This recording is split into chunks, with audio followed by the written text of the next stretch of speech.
along on the island of Sodor, Thomas the Tank Engine's blue paint sparkled in the sunshine as he puffed happily along his branch line with Annie and Clarabelle. He was feeling very pleased with himself.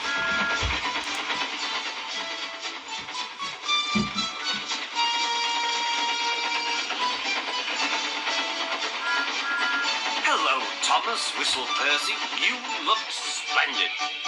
"Yes, indeed," boasted Thomas. "Blue is the only proper color for an engine." "Oh, I don't know. I like my brown paint," said Toby.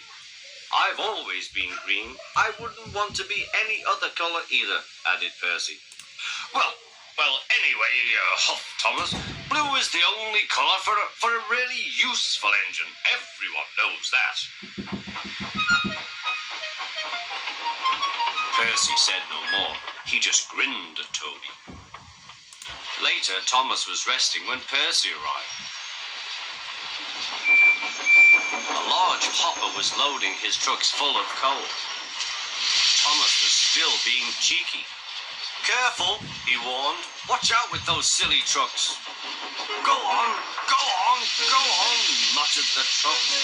"And by the way," went on Thomas, "those buffers don't look very safe to me." The last load poured down. "Help! I'm choking!" cried Thomas. "Get me out!" Percy was worried, but he couldn't help laughing. Thomas's smart blue paint was covered in coal dust from smoke box to bunker. "Ha ha!" chuckled Percy. "You don't look really useful now, Thomas. You look really disgraceful." "I'm not disgraceful," choked Thomas. "You did that on purpose. Get me out."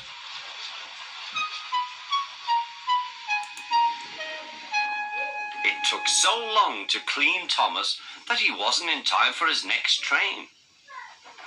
Toby had to take Annie and Clarabelle. "Poor Thomas," whispered Annie to Clarabelle. They were most upset.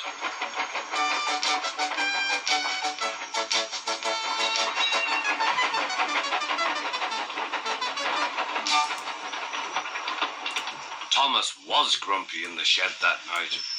Toby thought it a great joke, but Percy was cross with Thomas for thinking he had made his paint dirty on purpose. Fancy a really useful blue engine like Thomas becoming a disgrace to the Fat Controller's Railway. Next day, Thomas was feeling more cheerful as he watched Percy bring his trucks from the junction. The trucks were heavy and Percy was tired.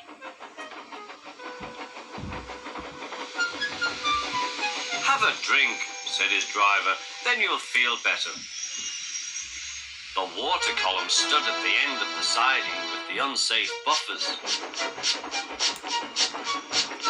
Suddenly, Percy found that he couldn't stop. The buffers didn't stop him either. "Oh!" wailed Percy. "Help!" The buffers were broken and Percy was wheel deep in coal. It was time for Thomas to leave. He had seen everything. "Now Percy has learned his lesson too," he chuckled to himself.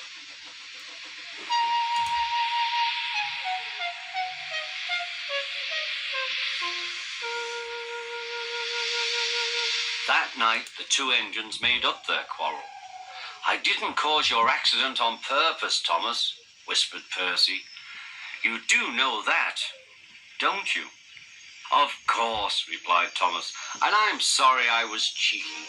Your green paint looks splendid again, too. In future, we'll both be more careful of coal."